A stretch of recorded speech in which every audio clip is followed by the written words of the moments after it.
Hello everyone, the story I'm going to share today is The Debt Must Be Paid. During the Sui Dynasty, a man named Shanyou Zhang lived in Jin Zhou City. He was very kind and liked to help others. His wife Lishi was the complete opposite. She was very stingy and liked to take advantage of others. The couple had no children, but they were somehow wealthy. A man named Tingyu Zhao lived next door. He was the neighbor of Shanyou, but he was poor. When his mother died, he could not afford to bury her. He knew that Shanyou and his wife were very rich, so he planned to steal some of the couple's silver to pay for his mother's burial. One night, Tingyu dug a hole in the corner of Shanyou's house and stole 50 taels of silver. Afterwards, his conscience bothered him. He thought, I only stole the silver because I had no money to bury my mother.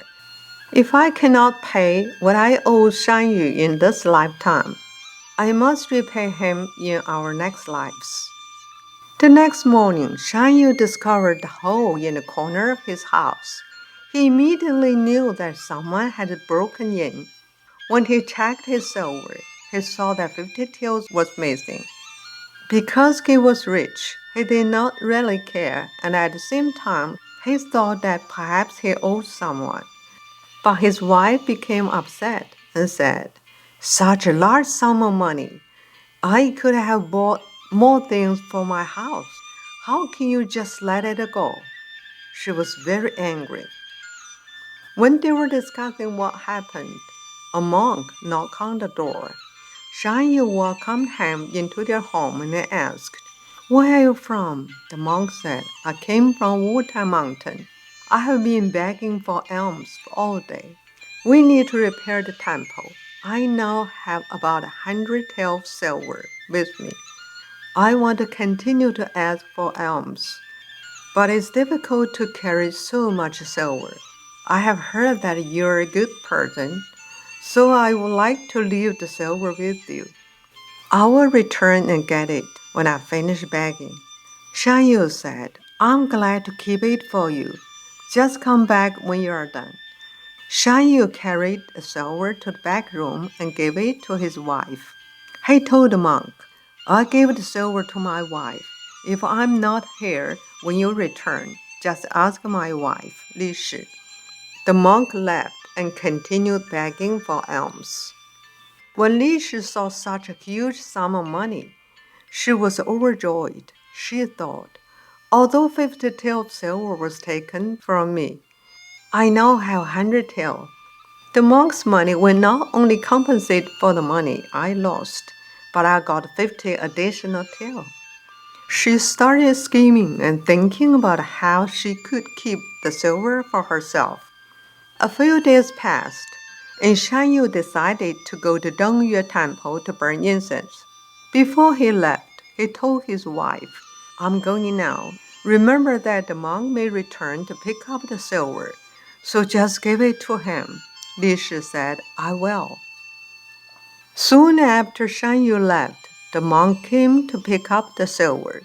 Lishi said, Shanyou is not home. There is no silver here. Are you sure you've come to the right house? The monk said, A few days ago, I handed Shanyou 100 taels of silver, and he gave it to you before I left. Why are you lying? Lishi said, If I'm lying, I will go to hell. Then she slammed the door shut. Since he could not do anything about it, the monk walked away. He thought, I travel to many places and ask people to donate money to repair the temple. You took this money that does not belong to you. You will definitely have to repay this. Shanyou returned a week later. When he asked about the monk's silver, his wife lied and said, Oh, the monk came and got the silver right after you left. Shanyou said, Good, I can relax. 2 years later, Lishi gave birth to a boy, and the couple was very happy. After the baby was born, the family's wealth increased. 5 years later, they had another son. Time passed quickly, and soon the two sons grew up. The older son worked very hard from early morning till late at night, but did not spend a penny on himself. The younger son was just the opposite. He spent his days drinking and gambling away the money, as though it were water flowing through his fingers. With the time passing by, debtors came knocking on the door, demanding money from his family. Shanyou was an honest and responsible man, so whoever came and claimed that the family owed a debt, he immediately paid them. Shanyou observed that the older son worked very hard, but the second one was lazy and lived to spend money. So he decided to split his property into 3 parts. He gave each of his 2 sons 1 part, and he and his wife kept 1 part. The younger son was very happy, but within a year, he spent all his money. He went to his parents asking for more money. Soon he spent all his parents' money. Next, he went to his old brother and asked for money. The old brother had worked so hard that he became ill.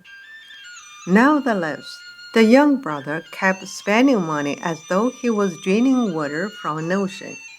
The parents were very angry and worried and said, "The old one has nearly worked himself to death. The younger one who recklessly spends money is robust and healthy." A few years passed, and the older son died. Shanyou and Lishi were very sad. When their second son saw that his brother was gone, he took over all his property. Overcome with grief, Lishi wept every day, and not long afterwards she died. A few months later, the second son also died. Shanyou had been very kind all his life and liked to help others. Now both of his sons and his wife were dead. To ease his sorrow, he went to Dongyue Temple to burn incense. He knelt in front of a statue of a god of Mount Tai and said, "I have been kind to people all my life. My sons and my wife have not done anything wrong. They were so young. Why did you take them away? Please be merciful and let me know why. Did I do anything wrong?" After he prayed for a long time, he cried out and collapsed. As he lay weeping at the front of the statue, a messenger appeared and said, "Yama wants to see you." Shanyou said, "Good. I was just about to talk to him." When Shanyou entered the hall where he stayed, Yama asked, "Why did you go to the god of Mount Tai and complain about me?" Shanyou said, "My sons and my wives have not done anything wrong. Why did you take them away from me?" Yama ordered that Shanyou's son be brought to the hall. Shanyou was very happy to see them and asked the older son to come home with him. The older son said, "I'm not your son. I am Tingyu Zhang. I stole 50 taels of silver from you that I could bury my mother. Now I've repaid you, and I'm no longer your son."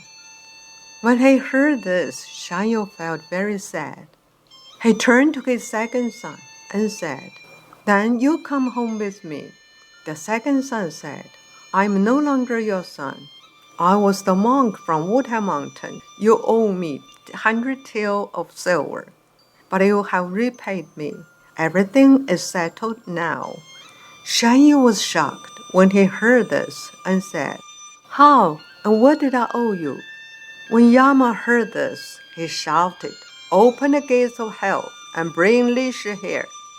As soon as the gates opened, Shanyou saw his wife slowly shuffling towards him, weighed down with heavy shackles. Shanyou asked, "What happened? What did you do that you were condemned to suffer so much?" Lishi wailed loudly and said, "I should not have stolen the 100 taels of silver from the monk. Now I'm in hell, and I have to suffer all kinds of punishment. I deeply regret it." Shanyou said, I thought you returned the silver to the monk. I didn't know that you lied and kept the silver for yourself. You brought your punishment on yourself. Lishi clutched at Shanyou's robes, gnashing her teeth and groaning loudly. Just then, Yama shouted and struck the judgment table hard with his clenched fist. The loud boom was like thunderclap, and Shanyou woke up. He lifted his head and saw that he was lying in front of the statue of God Mount Tai. He realized that he had a dream. He suddenly understood that everything that had happened in his life was a result of karmic retribution, either good or bad. That even a small secret act does not escape the God's wise. He stopped feeling sad, and he was determined to cultivate himself even diligently. He kept doing good things for others. Later, he was rewarded and enjoyed a happy life. Thank you very much for listening to the story. More touching stories will be ready for you if just subscribing. Thank you again.